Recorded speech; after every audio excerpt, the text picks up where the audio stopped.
kung ika'y magiging akin. Hello, paring Don here. Tuturo ko sa inyo ang para sa akin ni Jason Dakaw. Gagamit ng kapo sa 3rd fret. Okay?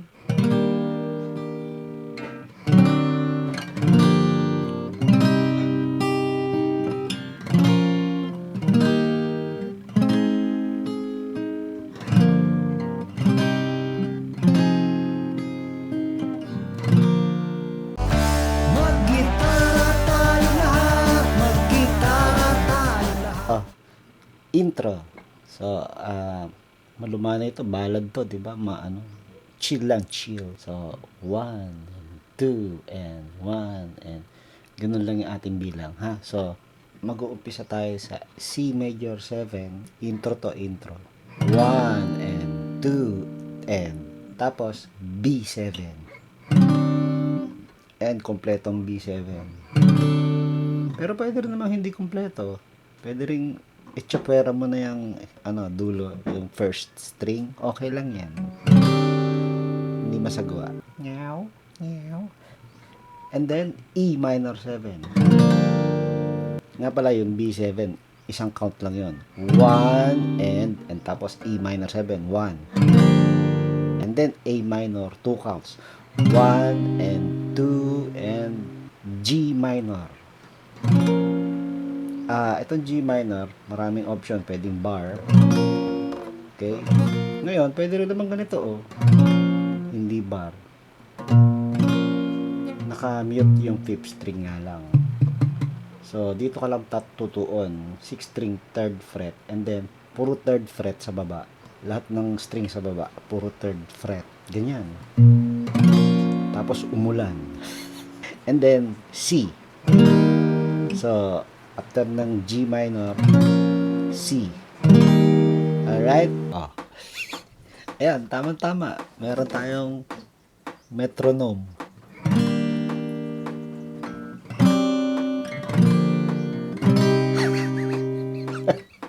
C major 7, B7, E minor 7, A minor.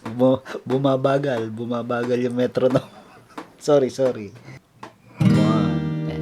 2 and 1 and 1 and 1 and 2 and 1 and 1 and F and 2 and E minor 7, A minor, D minor 7, 2 and G and 2 and. Alright? Ang verse naman ay pareho rin. Alright? Pareho rin ang ginawa natin dito sa intro, verse pa rin iyan. Okay? Ulitin ko lang. Pero verse na ito. Kung ika'y magiging akin, di na muling luluha pa. Pangakong di ka lolokohin ng puso kong nagmamahal. So, napansin mo, F major 7. Actually, F. Kung hindi ka marunong pa ng F, F major 7 na lang. Alright? So, uulit lang yung verse. Meron pang kaduksong, kung ako ay papalarin. So, ganun ulit. C major 7, B7, E minor 7, A minor. And then, G minor, C. And then F. Okay, F major 7, E minor 7, A minor, D minor 7, G. Tapos chorus na tayo. Ang chorus, di kita, C major 7, di kita, 2 counts, 1 and 2 and then C7, 2 counts din, and then 2 counts ulit. Ano naman ito, F, and then ito B flat, 2 counts.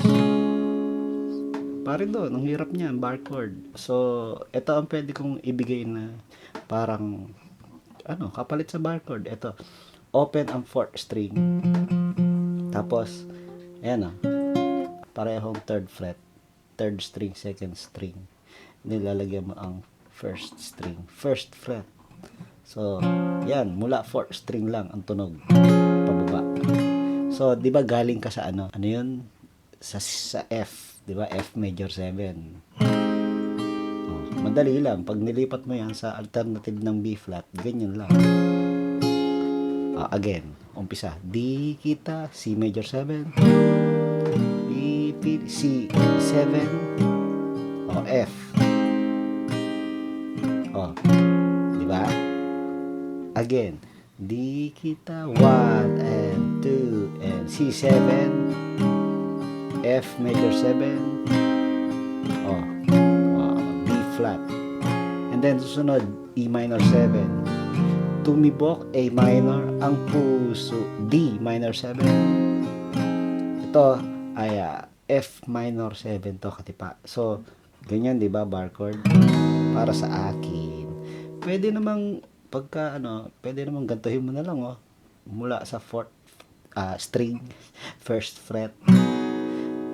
'Di ba? Para sa akin. 'Di ba? Pwede na 'yan pagka nahihirapan ka ng kumpleto. Okay? Ulit, chorus ulit. Di kita F, B flat, E minor 7, A minor, D minor 7, F minor 7. Para sa akin, interlude, F, 2 counts, and then E minor 7, 2 counts, and then D minor 7, 2 counts, G. Yan. And then kakanta ulit yung verse ulit. Kung ako ay mamalasin, ganun din. And then chorus ulit, ganun din, pero yung dulo ay nag-iba. Di ba F minor 7 yung huli. Nagkaroon siya ng dagdag na chord, kasalo niya. Ang kasalo niya ay B flat 7. Nako. Mahirap pagka-complete ang bar chord. Pero dahil nakaganto ka, di ba? F minor 7. Tama. Ganto na lang. Lalagyan mo lang yung ano to? Second string, third fret. So parang kalimutan mo na B flat 7 siya. Parang nilagyan mo lang itong F minor 7 mo. So again, kakata tayo. Di kita, C major 7. Pipilitin. F. B flat. Tapos E minor 7, A minor, D minor 7. Lalagyan mo lang yan. Okay? Para sa akin, interlude. Ang interlude mo ay mag-umpisa sa E flat. Parang parang kakaibang interlude to, di ba? E flat. Ayun na lang, mag D shape ka na lang dito kasi ang E flat ay dito. Bar chord. Di ba? Pwede naman dito. So, 2 counts. 1 and 2 and D minor 7.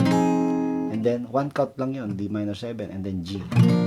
So, ayun, E flat 2 counts. 1 and 2 and D minor 7, G, and then yung normal na pagtugtog ng verse. Pero part of interlude pa rin ito. Okay? Okay.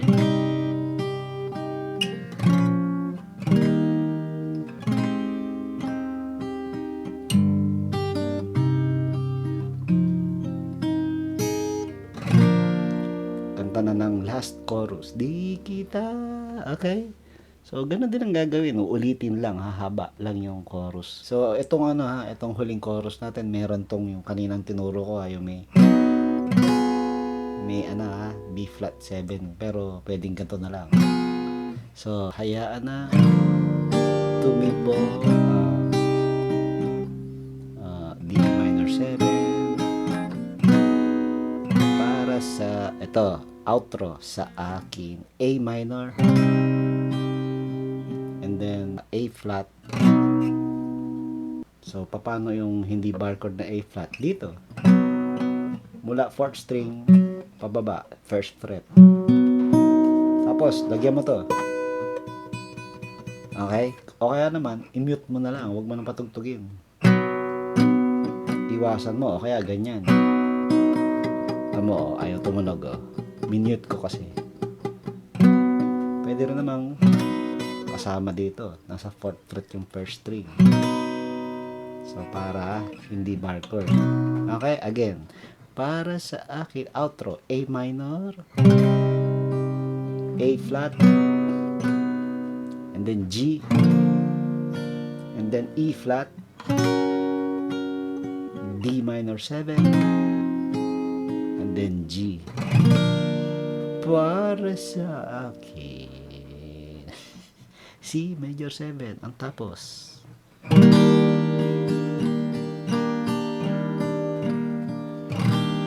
Alright. Ayos ba yan?